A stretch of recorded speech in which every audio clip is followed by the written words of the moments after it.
So this is our first semifinal.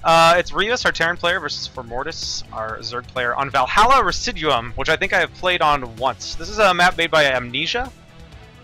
He did some casting back in the day, also did a lot of map making, and should be interesting. It's an interesting map. So, all right, starting off up here in the top left corner, we have our Zerg player in the blue, Formortiis, or Cthulhu Warlord.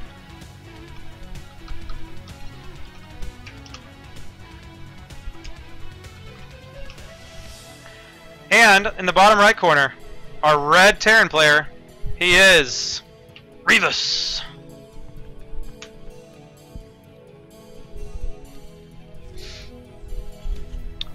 Alright, so TVZ matchup, another one I don't play because I play Protoss, so pretty entertaining matchup though. I do really enjoy TVZ, despite not having any part in it.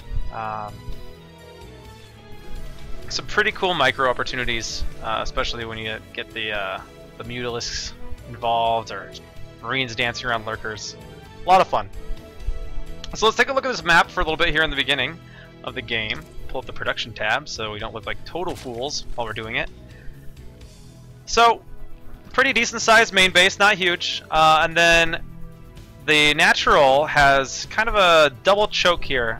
Kind of similar to Destination, if you're familiar with that map, where there's two ramps. These ramps are, of course, or bridges I would say, are a lot shorter.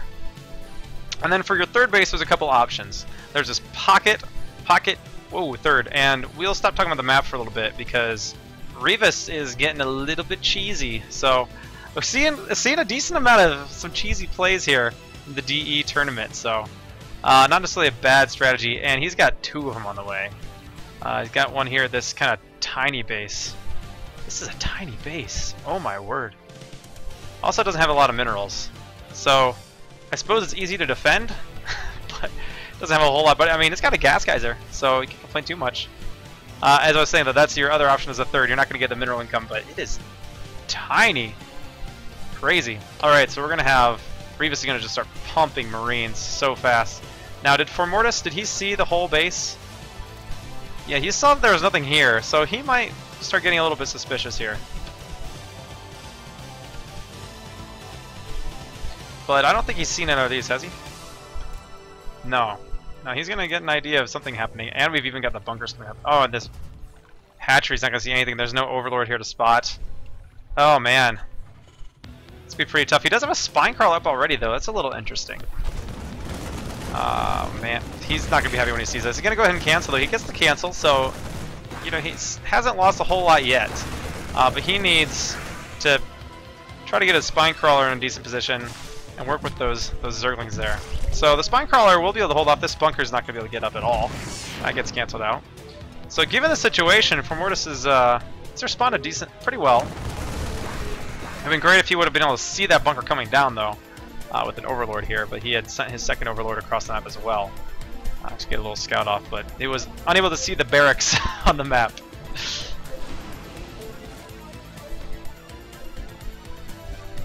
So he's got the spine up. Looks like he's going to slow down the pressure, bring this barracks home, and just go into more of a macro play, get that expansion up. So it'll be interesting to see how Formortiis, there's a lot of names that are hard to say, responds to this.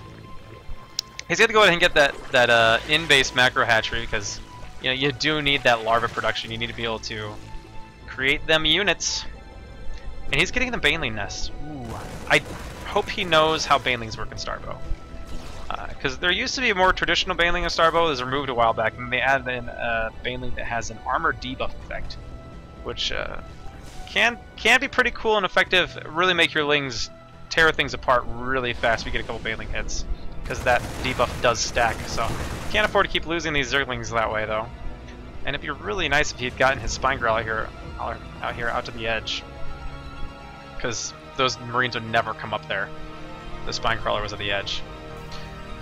He's going to go ahead and see Reavus taking that expansion, so he knows that that's on the way. And Reavus is going to go ahead and get defensive with his own bunker and getting more barracks. So not teching up really at all. gonna go ahead and get that LiDAR transmitter, which allows him to use charges instead of energy. And he goes ahead, salvages the bunker, and heads home with his Marines. And at this point, Formortiis needs to check down here because he needs to get that expansion going fast. Though he might just be going for the bust. I just don't know if he's going to be able to do enough, though. You got a bunker here, bunker here. But if he can get the Lings in there. For this stage, though, I mean, 15 Lings. There's 6 Marines, though. So it's interesting to see if he does go ahead and plant that hatchery down. So the double proxy barracks cheese doesn't necessarily hurt Reavus, but it didn't necessarily do like any sort of game-ending damage or anything like that, which is good. That's Starbow for you, right? I don't know if any Starbow mechanics necessarily came into play there to prevent that from being game-ending damage, but pretty well handled. We're just got the cancel off, and we've got the conga lines are starting. There's that aggressive Starbow pathing coming into play. So you see those Lings line up. So I really love that. It one more thing to worry about as you're playing the game. And this wall is down right now. He could go around. He could go around if he wanted to. He's got another round of Lings, and he's just going to pump the Lings. And now he's going to get a chance to get those supply depots up. I feel like Formortiis really missed an opportunity there. Because now is he going to want to spend those Banelings on the supply depots? Probably not. He just keeps rallying the Lings over. So, Formortiis has 12 drones. I'd say he's all in at this stage. In the meantime, well, he is getting a Hydralisk Den, so that's... I don't know.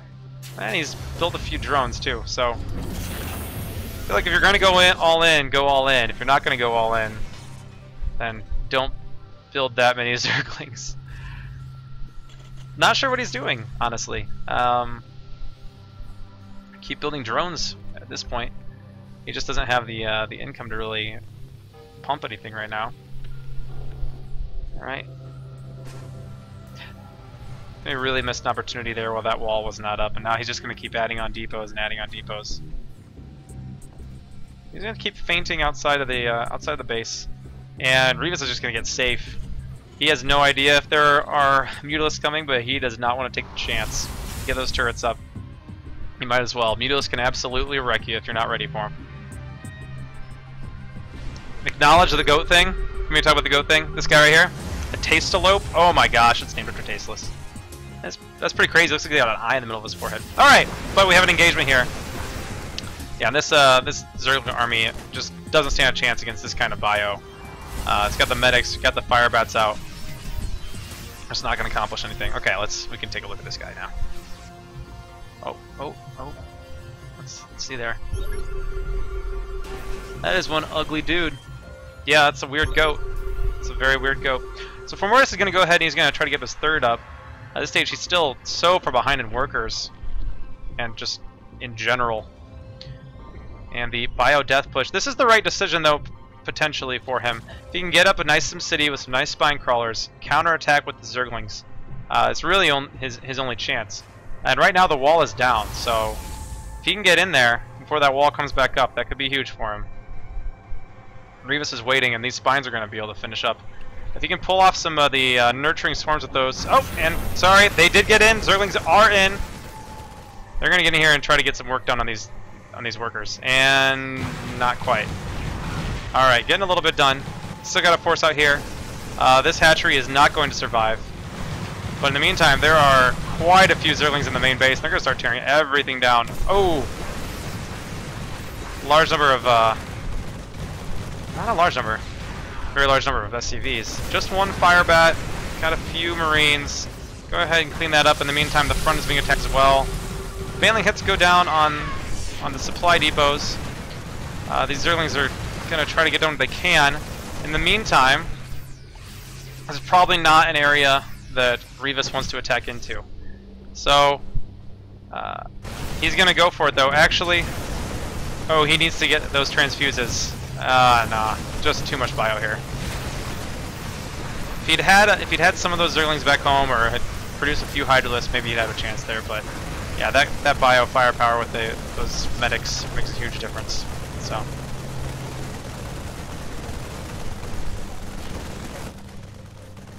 Formortiis is going to go ahead and stick with it though. He's not ready to give up yet. He does have 2 Zerglings in his opponent's main again. There's another goat. Goats everywhere. Kill a few. There's a fire there to clean that up though. And 31 to 100 supply. Reavus is in a pretty tough position, and this bio's just never going to die. Not without lurkers on the field. Alright, and Formortiis goes ahead and GG's. Reavus takes map number 1.